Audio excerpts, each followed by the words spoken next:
We are in chapter 3, Polynomial and Rational Functions. And you're looking at the list of topics that we will be covering in this chapter. There will be about 7 sections. And we're going to start this video in section 3.1, Quadratic Functions. So let's begin with quadratic functions. Before we look at quadratic functions, let's actually talk about the general polynomial function. So our polynomial functions are going to be in the form of f of x equal a sub n x to the n plus a sub n minus 1. That would be one less because the subscript is one less than the previous one, because the degree of the x is also reduced by 1, and so on and so forth, all the way down to the linear term and the constant term, a sub 0. So here, what are the a's? The a's are, in general, we allow them to be complex numbers.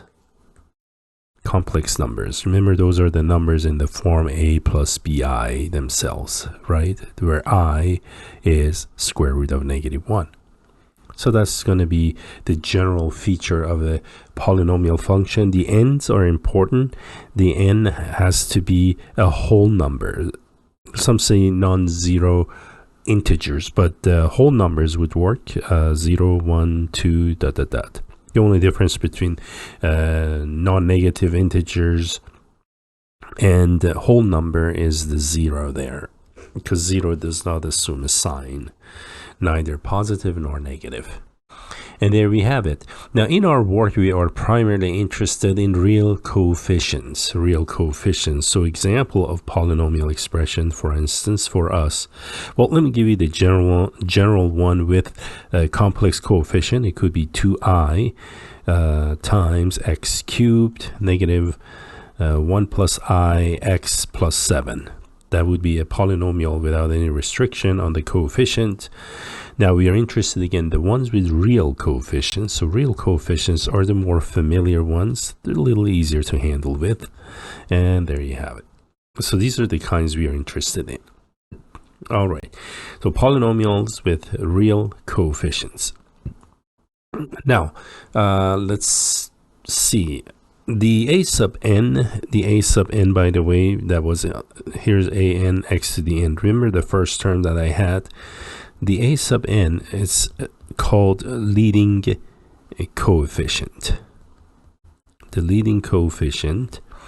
And the degree of the polynomial, n, is the degree of the polynomial.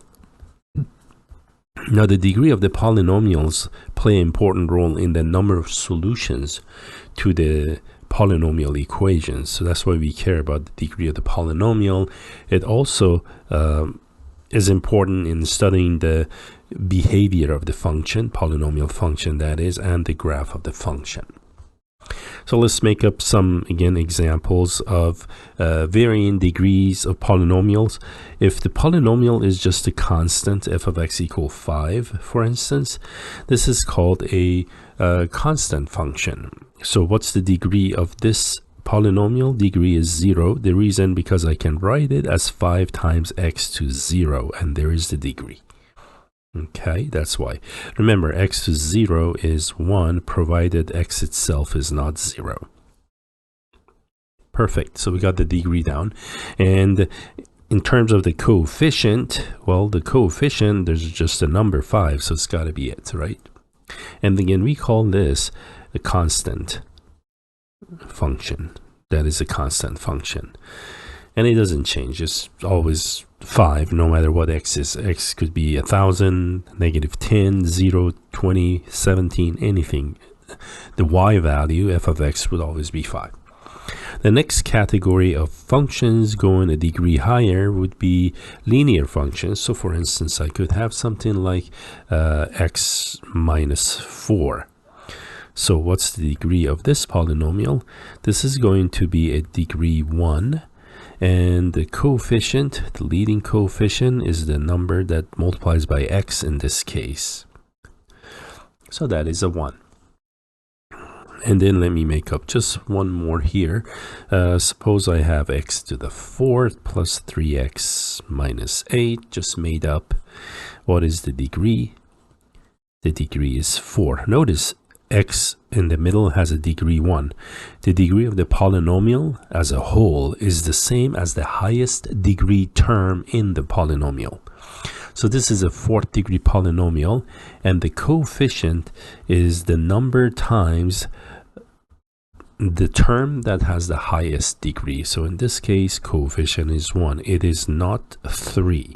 It is not 3, okay? The coefficient is the one that goes with the highest degree term in the polynomial. Now this is an example of what we call a quartic polynomial. I guess these are appropriately named because, for instance, if it has 2 terms, we call this a binomial, meaning 2 terms. Everything is a polynomial here, my examples. It's just more appropriately called according to the degree. Now, beyond 4th degree, they usually don't call them any names. They simply call them polynomials. Okay, so in our work, again, in this section, we are interested in quadratic functions. So let's take a look at quadratic functions a little closer here. The quadratic functions are those that have the form f of x, ax squared plus bx plus c. Now here again, a, b, c's in general are complex numbers, but in our work we are primarily focusing on polynomials with real coefficients. So there you have it. Now the graph of these has a name. It's called a parabola. A parabola is an example of what we call the conic section. We study conic sections later. I believe it's chapter near the end of this college algebra course. It's in chapter on conic sections. These conic sections were named by Apollonius of Perga over 1400 years ago. So parabola, I believe, if I remember, the literal meaning of parabola means placing besides, is what that means. But nonetheless, that's the name of the graph. It's called a parabola. Now the easiest, the simplest form of a quadratic function is simply x squared. That's when bx and c are 0 and a is 1. Okay, and that's when you get the simplest form of this quadratic function. So the graph of this, what does the graph of it look like? I believe we have seen this graph before, and there you go. This is the graph of x squared. And in this chapter, by the way, as much as possible, we would like to graph these functions without plotting points. So plotting points means we don't want to do this. -2, -1, 0, 1, 2. We don't want to do that. Okay, we just want the general shape, the general graph without specifics. We don't want to spend time on specifics. Otherwise, it will take too long, and we may not even appropriately pick proper points to graph. So for that reason. Now, looking at the parabola again, the specifics of the parabola here, every parabola has what we call an axis. This would be the axis of the parabola. Some call it axis of symmetry. There you go. The right side, that's the right branch, and it is symmetric with the left branch, about the axis of symmetry here. The low point in this case, the minimum, the lowest point, is called the vertex.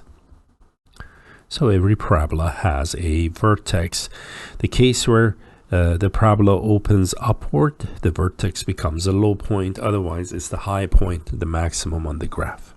Okay, now what are the domain and range of this? The domain of this function, is going to be all real numbers.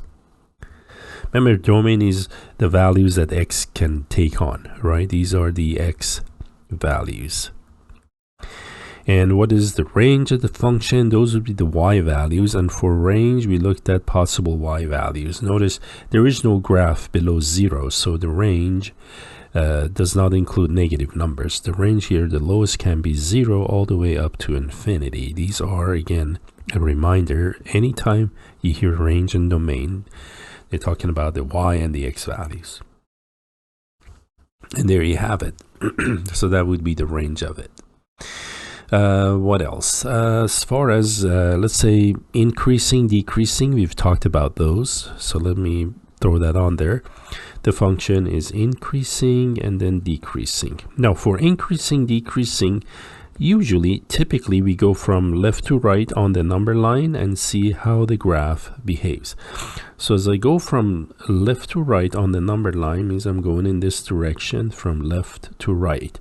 And then you trace the graph.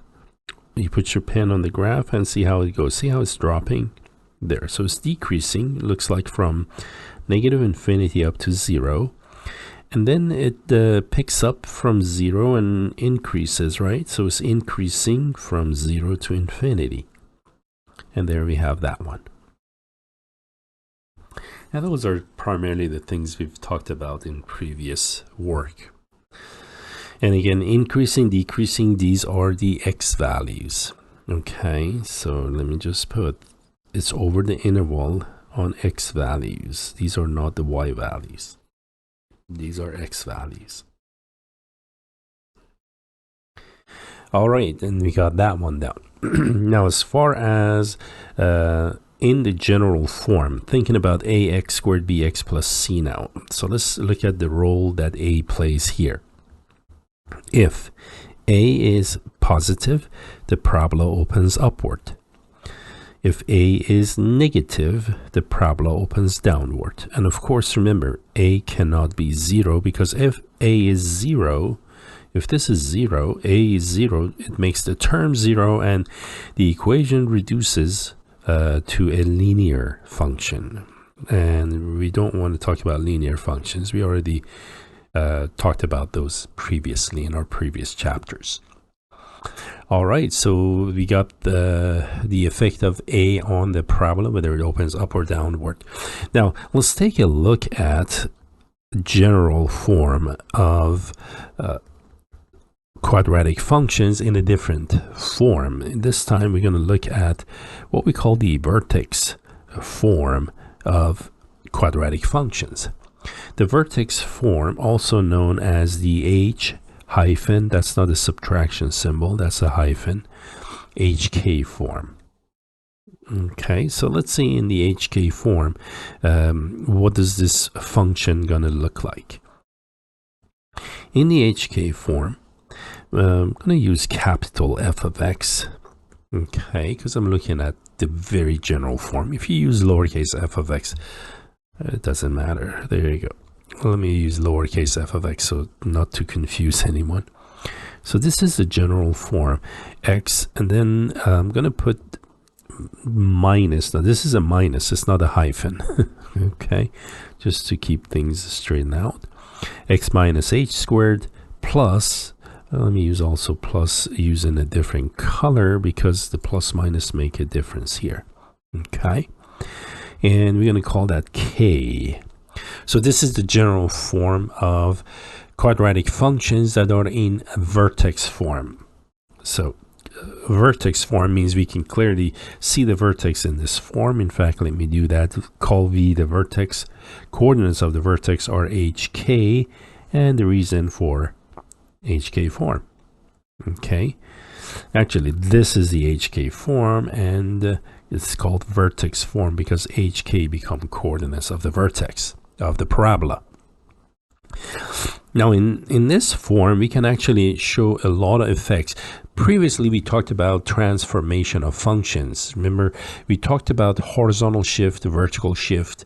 We talked about vertical stretch, vertical compression, horizontal stretch, horizontal compression. So all of that effect still works with parabolas. Those effects we talked earlier work with any function. So A is called a scale parameter, by the way, here. Scale parameter of the parabola. Now, A could be positive or negative. Remember, if A positive, parabola opens up. If A is negative, parabola opens downward.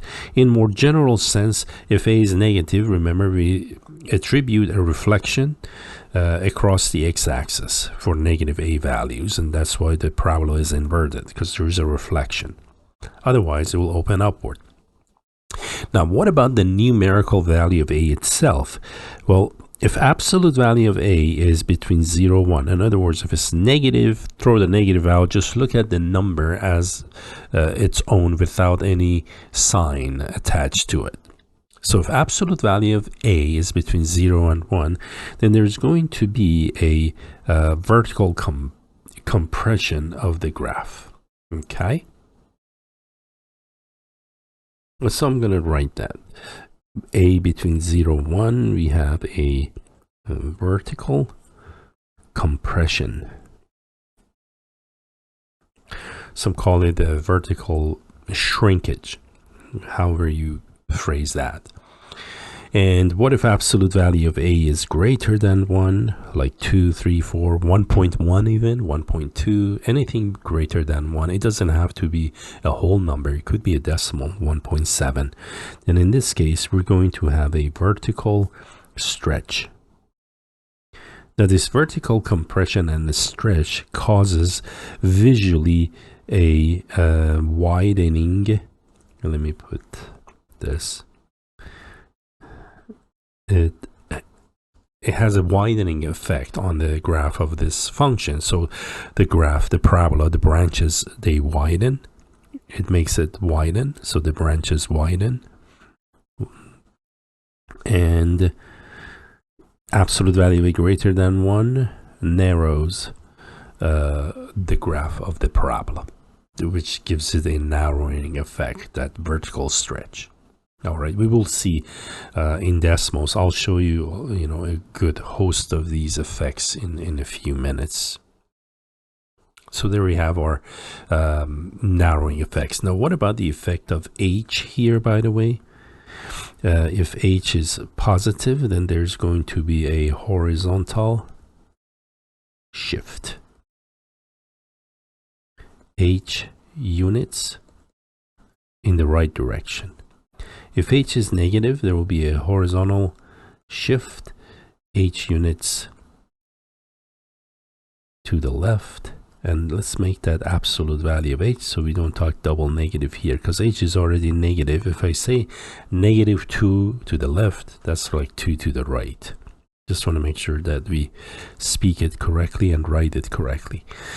All right, and K, the same thing. If K is positive, then there is a vertical shift, so the parabola moves up and up K units. And if K is less than 0, then it shifts down, absolute value of K units. All right, so there we have it, the effect of these variables, the H and K on any parabola. They really end up being numbers for us, but in this form I call it a variable. So we talked about the vertical shift, horizontal shifts. So let's actually take a look at, I'm going to go to Desmos, and actually I'm going to show you all of these effects for different parabola to make sure that we understand these shifts better. All right, so I am in Desmos now. And notice I have the general form up here. Y is equal to ax minus h squared plus k, and these are the a, h, k, those three items, and I selected a range for them here. This point a is 1, means this is just a basic parabola. Let's make h 0, so there is no horizontal shift, there's no vertical shift, there's no scaling. A is 1. This is what we call the basic parabola. Okay, what you're looking at here on the graph, the way it looks right now. Now, what I would like to do, I'm going to, let's take a look at scale parameter here. Remember A. If A is negative, so I'm going to just move that to, hold on, let me fix this. So let's take a look at this one now. Again, the basic parabola, and I'm going to place it at 0. This is what we call basic parabola. Now, I'm going to make A I'm going to change a values of a. I'm going to play this actually. Look at what happens to this, the branches as a becomes positive and then negative. So here you see the narrowing effect. That's called a vertical stretch. The narrowing effect is vertical stretch. So this is at a when a is 3. Now it's going to go backwards. See how it's widening now? At 0 is the basic parabola. With negative values, it reflects, and there you have it. Now, let me make a, for example, there we go, 0.5, and hold on just a sec. Let's take a look at it now. So here are the effects, the values of a, the effect on the parabola. Notice how, for instance, here is 1.2. So there is a vertical stretch relative to a equal 1. Everything is based on a equal 1 relative to that. And notice now it's widening. Let me go back here. See, this is wider than the basic parabola. That's when a is 0.4. When a is 0.2, see, it became wider. So as a increases, it gets narrower, narrower, and narrower. And then wider, wider at 0. Then remember, the leading coefficient is 0. That's why we don't want it to be 0. It turns into a linear function based on these parameters that I have. Now, let me make it negative. When it's negative, see, there is a reflection and it's still wide. It's beginning to narrow because the number absolute value is getting bigger. Bigger, bigger, bigger. And you see how the narrowing works? And now I'm going to play it. You can see. There you go. So it's widening, widening, 0, widening, then begins to narrow. So hopefully you get this vertical stretch and a vertical compression down the way I have it. Now let's move on to the next effect. This time, move H to 1. A to 1, and let's take a look at the effect of H. Currently the vertex is at 0, 0, right in here, 0, 0. So we're going to play H now, and I'm going to move it to the right 1 unit. See, the vertex is now 1 unit on the right side. Let's move it 1 more. See, there's a horizontal shift. H is positive 2. So in parentheses it looks like x minus H, but H is actually 2. So if H is positive, see, it shifts right, then it shifts left as I move left, right? Let it play now. And there you have it. See how that goes? So that's what we mean by horizontal shift of the basic parabola. All functions in the HK form behave this way. Now let me put that at 0 so there's no horizontal shift. Let's take a look at the vertical shift now. I'm just going to play this and look at it. Vertical shift moves up when k is positive, and it moves down as k becomes negative. And there you have it. So all of these effects now can work together. They're just pretty wild here. This is how the parabola behaves. Maybe this is a little confusing. Let me keep a at 1, but let k and h move. So parabola just moves all over the place. So hopefully, again, this helps you see the effect of horizontal, vertical shift and stretch and so on. And now back to my notes. So we looked at the HK form. That's about all we want to talk about, the HK form. The other form of parabola that we talk about, again, you've already known, is the polynomial form that we started the lecture with. The polynomial form is f of x, ax squared plus bx plus c. There are about half a dozen different forms of parabolas. We just talked about 2 of them in here. Now this is the polynomial form. Then what about the vertex? The coordinates of vertex in polynomial form, the x is negative b over 2a, and to get the y value, we simply plug in negative b over 2a into the function rather than giving you a formula. There is a formula for it, but I won't even bother with it. And there you go. This is how we can get the coordinates of the vertex. All right, and that's pretty much it. So h component would be h component of the vertex is negative b over 2a, and the k component is when you evaluate the function at whatever negative b over 2a may end up being. And then you can graph it and so on and so forth. We can find the x-intercepts, by the way. Those are usually important for us, the intercepts, be it x or y-intercepts. The x-intercepts you can find by setting the equation ax squared bx plus c equals 0. So it's like solving a quadratic equation. Okay. Now, if the radicand, and we can use quadratic formula, by the way, right, if you want, or you can factor it, however you do it. Using quadratic formula, if it's not factorable, remember this was our formula, b squared minus 4ac divided by 2a.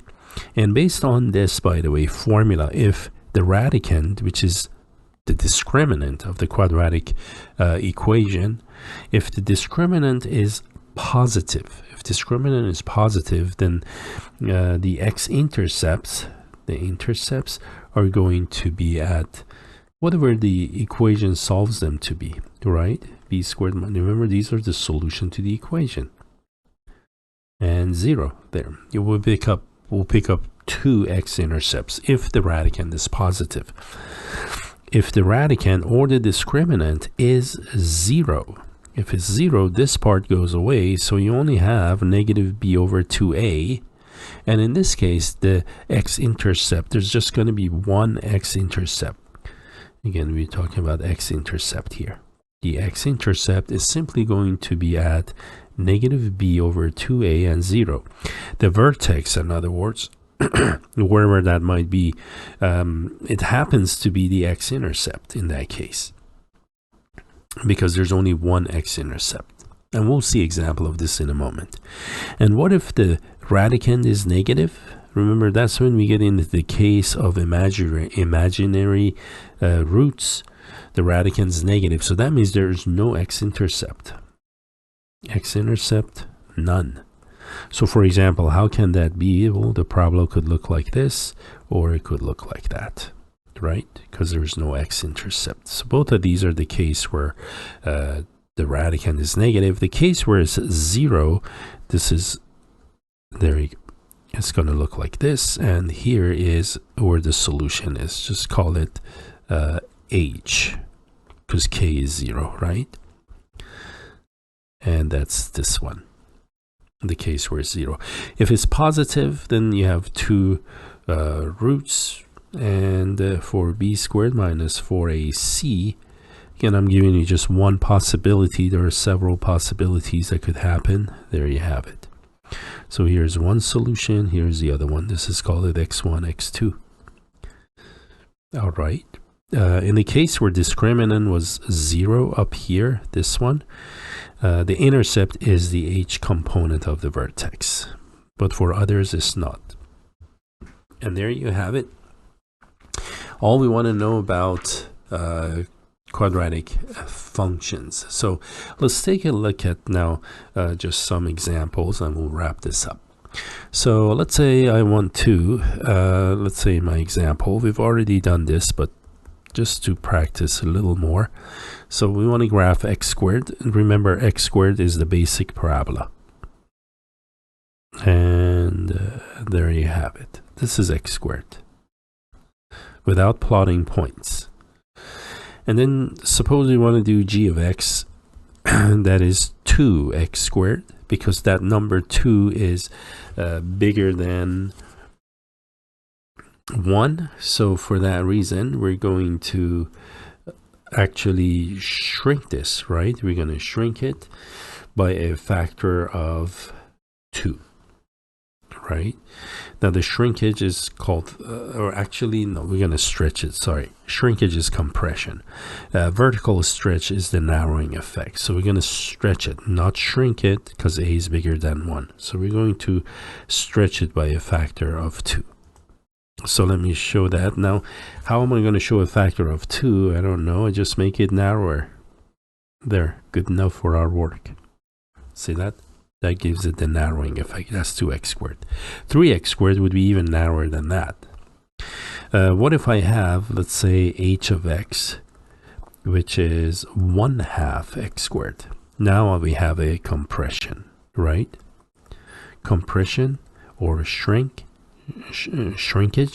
and in this case we said we had vertical stretch or narrowing effect. It's going to be half as, there we go, half as what do you call it, half the ordinates, the height of the graph will be half what they used to be. There you go. So instead of being twice as tall, it's half as tall as what it used to be. And there you go. That's how it's scaled.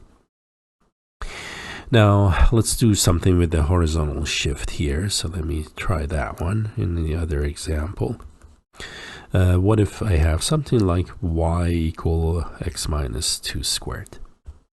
Okay, so for this one, again, because h is positive 2, remember negative is part of the form here, right? That has to be there. Number to the right of negative, the minus sign, that is h. h is 2, so we go 2 units to the right and redraw the basic parabola. And there you have that one. Here's our axis of symmetry. It's at x equal 2. The vertex is at hk20. And there we have this one. Now, let's try one where we have to shift left. What if I have y equal x plus 3 squared? Notice, even though it's plus 3, h is not 3. Because we have to see this in its negative form. So in other words, we actually see this as x minus, and then we're going to put a negative 3 to create a positive 3. Remember, double negative make positive. And there you have it. So this is actually what h is. h is negative 3. That the minus between is very crucial, folks. So please make sure you keep track of that one. And there we have it. h is negative 3. So for this one, we're just going to shift the basic parabola to the left 3 units. So here's my basic parabola. It's going to go 1, 2, 3 left, and you just redraw it. And here it is. Of course, it's going to be a parabolic shape. You get the idea, right? That's how it is. There you have it. All right, and the axis of symmetry is here. We are at negative 3, so vertex is at negative 3, 0, and the axis of symmetry is there. The equation of the axis of symmetry is x equal negative 3, which is exactly, in general, x equal h. This is for the axis of symmetry, the equation of that. All right, and let me do maybe a couple of others. How about this one? Next example. Let's say I want to do, let's do x plus 3 squared minus 4. The one we just did, x plus 3. We're going to add another effect to it. This time we're going to create a vertical shift. Now, remember, this is minus. So in standard form again. In standard form, we have to have a minus here, we have to have a plus here. And that's how we identify hk properly. So that's negative 3 squared and plus a negative 4.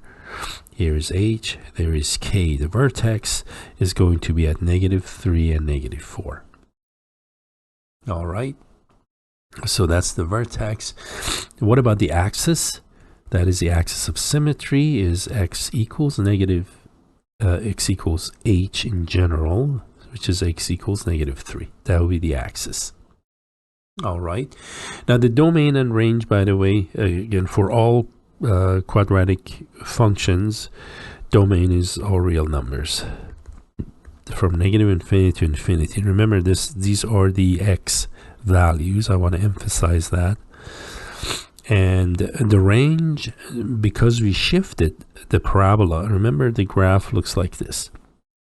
The basic parabola before we did anything to it, cause any transformation. This is the basic parabola. And what we did is we shifted this left 3 and up 4, right? 1, 2, 3, 4. So the parabola is now up here actually, true? Up at a height of 4 units, 4 units high. -3 left, up 4. And this is the vertex, the low point. So the range possible y values are now from 4 to infinity, not from 0 that used to be for the basic parabola.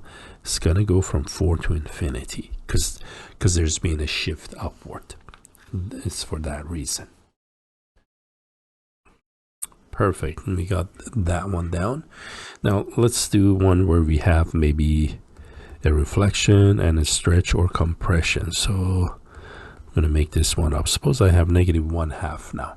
Okay, -1/2, and let's go x minus 1 squared plus 3. All right, so for this one now, we have a combination of x, right?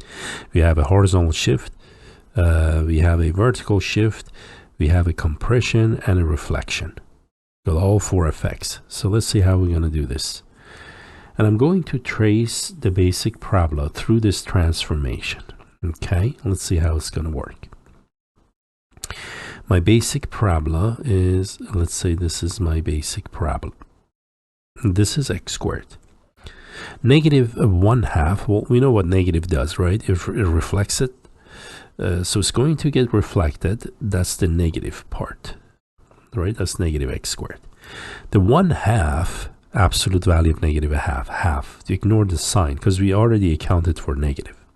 Now the half itself will make this wider, right, which is that compression by a factor of 2. So at this point, this is -1/2 x squared, and then it will shift it right, correct, because h is 1, it goes right 1 unit.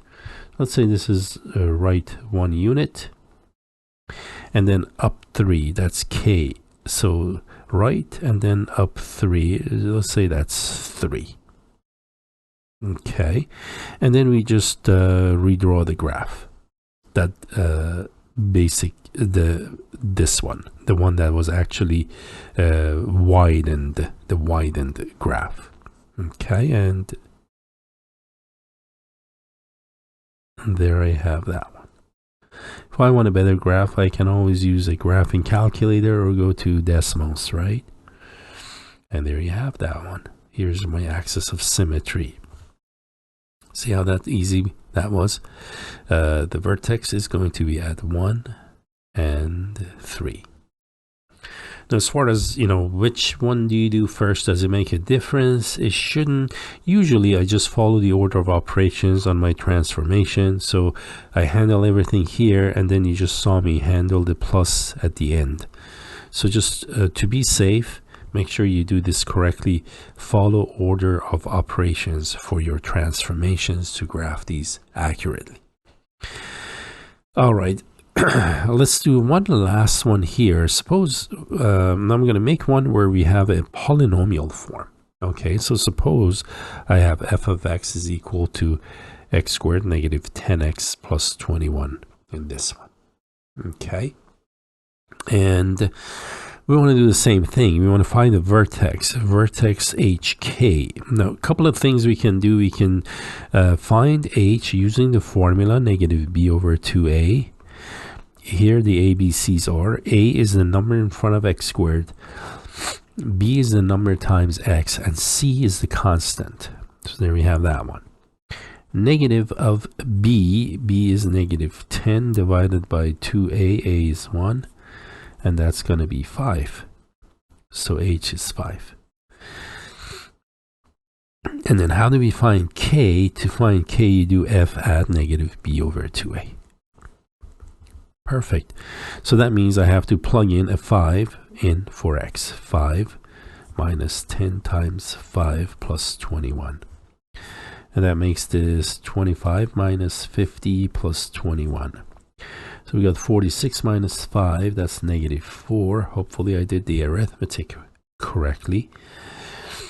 And there. Yep, everything looks good. Just double checking on my h, negative of b, and divide by 2a. That looks good. Yeah. So the coordinates of the vertex, therefore, is going to be at h. H was 5. Let me just put the numbers. 5, and k is negative 4. And there we have that one. Okay. Now we can graph this easily, correct? We can graph it. I'm going to go here. Here is x, y. 5 and negative 4. 1, 2, 3, 4, 5. 1, 2, 3, 4. So here's actually the vertex. Now, a is 1, correct? A is the number times x squared. A is 1, which is positive, right? So the parabola is going to open upward. We know that. So from this base, it's going to open upwards. Now, at what point is going to cross the x-axis? Is going to go like this? Is going to go here, here, here? How is it going to cross? Let's find the x-intercepts. To find the x-intercepts, we're going to set the equation equal to 0. 10x plus 21 equals 0. And thankfully, this is factorable. I think x minus 3, x minus 7, the product 21, the sum negative 10, which picks up 2 intercepts at 3 and 7. So here's 1 point. Okay, it's 7. Interesting. So that means I have to keep stretching this one. 1, 2, 3, 4, 5, 6, 7. And perfect. This is 5. Okay, so it's going to cross here, and it's going to cross here. And I just make it happen. There. And this would be the graph. Here's at 3, there is 7. We have the intercepts. Remember, to find the x-intercepts, you set the function equal to 0 and solve for x. Intercepts, because these are points on the coordinate system, every point must have an x and a y, so those are the components, the coordinates of the point. If we need to know the y-intercept in general of ax squared plus bx plus c, the y-intercept is when x is 0, so it's always at c. Okay, my y-intercept is going to be at 0, c, which for this example that I made up, for this one, c is 21. So it's going to be way up there. So I'm not going to bother with the graph, but I'm just going to put it for you to have. Remember, if I go 21, it's just going to go right up there. That's where it's going to cross. Now we don't want to mess up my beautiful graph here. All right, and I think this covers just about everything that we wanted to cover, and hopefully this will help you work with these quadratic functions a little easier going forward. And we are done with the video. Thank you for watching, everyone.